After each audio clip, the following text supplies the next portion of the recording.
Welcome to BC. Guys, look at this. Vernon is amazing. Like, these mountains never get boring. I come here at least once every year, sometimes even 2 times a year, because these mountains, they are just great enough by themselves. And the fact that the nature that you have around you is this beautiful, it's amazing. You can just stand here for literally hours and not get bored. And welcome to this video. Probably gonna do some cliff jumping, probably gonna do some hiking. We're renting a Tesla, I'm gonna drive that around. And yeah, I hope you guys enjoy it. We're up here, I believe this is on the top of Turtle Mountain, I think it is called. This is Vernon right here. It's extremely cloudy. Well, not cloudy really, but it's smoky because of the fact that there are some crazy forest fires going on in BC at the moment. But yeah, it's extremely sunny today. It's actually been extremely sunny these last couple of weeks. It's been like, I think it has been like 32 degrees almost every single day. Yeah, main reason for this BC trip was to go to Andrei's wedding, but why not enjoy the 2 weeks while I'm here? Man, I still can't believe this. This is beautiful. Check this out, guys.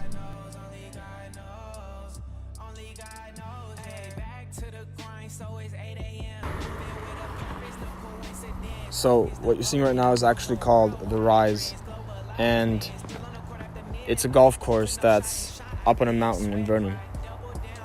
Now, golf courses themselves are already well maintained, always green, and just a very nice sight. Now, when you add a golf course on top of a mountain, then you're talking a whole different ball game, basically. You can see it yourself. It's absolutely amazing, the view from up here. And especially driving the Tesla up here, the constant turns, the constant corners, as you're going uphill, the car wasn't struggling at all, and it was just a smooth ride.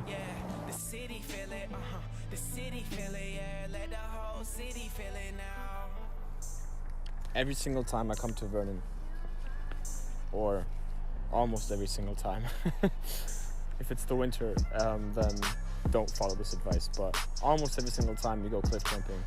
And even though we did it, 2 years ago, or 1 year ago, or 3 years ago, the adrenaline rush that you get from it is there every single time. And the feeling never goes away, which is something that I love about cliff jumping.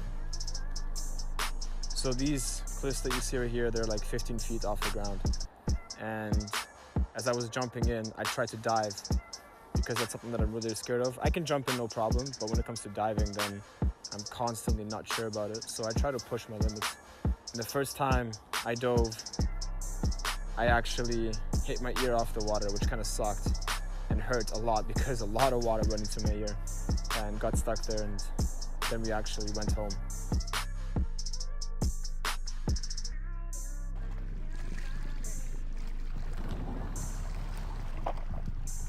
What are you doing, Daniel?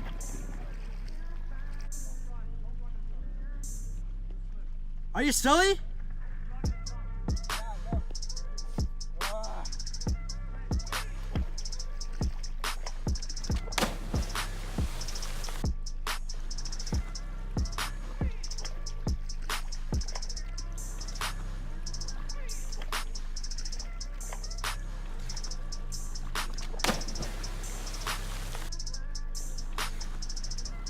But the second time, as I jumped in, my body was turning. I don't even know what I was doing, but my body was turning, and I actually hit the water pretty hard with my leg, which turned out to be a big red mark. And the third time I jumped, I didn't put my hands out properly in front of me, and I actually went head first into the water. Again, not a very good suggestion. Good thing this was only the 15 feet one and not the 34 feet one, because that cliff is a whole nother type of experience. as you jump off, it's like you're in the air for a solid, I would say 2-3 seconds. And again, the adrenaline rush as you jump, even before you jump, just looking down is always the worst. And you're standing there and you're like 1, 2, 3, and you're again constantly scared, hoping that you're not going to hit anything. Before you jump, you say a prayer, and in the middle of your jump, you're praying to make sure that you're not hitting any rocks.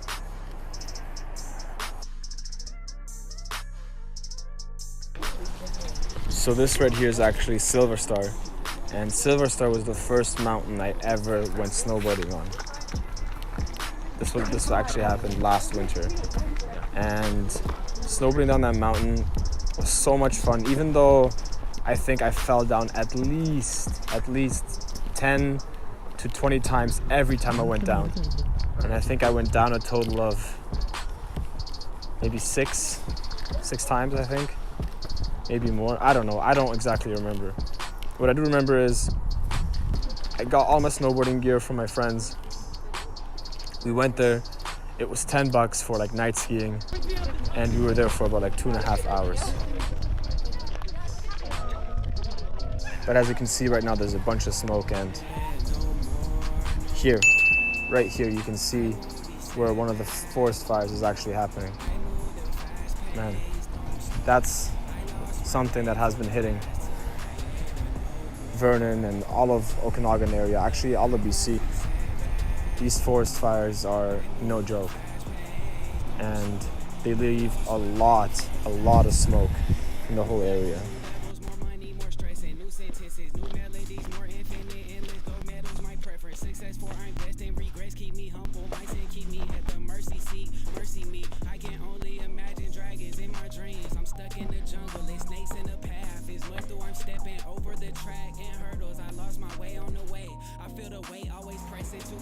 But yeah, Vernon is amazing. Every time you come here, it's amazing. This time was actually one of the first times where we rented bikes from this place called Olympia. And bike trails are all across the city. They're everywhere. You saw it in my last video where we were biking on a trail. And before that, actually, we went up a mountain and tried biking there, but it wasn't really a big success because climbing down was fun, but coming back up was a mission. And some of us were really struggling. But bike riding through Vernon, I feel like if you haven't done that, then you're missing out big time. Because not even downhill biking, but just trail biking in itself is something that everybody should at least try out. I mean, Vernon is an amazing city. It might be small for some people, but I think it's just perfect for those smaller areas that you want to go to and kind of be unnoticed, I guess, as a tourist, obviously. And if you don't like it in Vernon, you can always go to Kelowna, which is like a 45-minute car ride away. It's pretty close, and they have basically every other type of activity that you will want to do if you can't find it in Vernon. It's amazing here. That's all I gotta say. I hope that if you have never been to Vernon, that you go there and you check it out for yourself.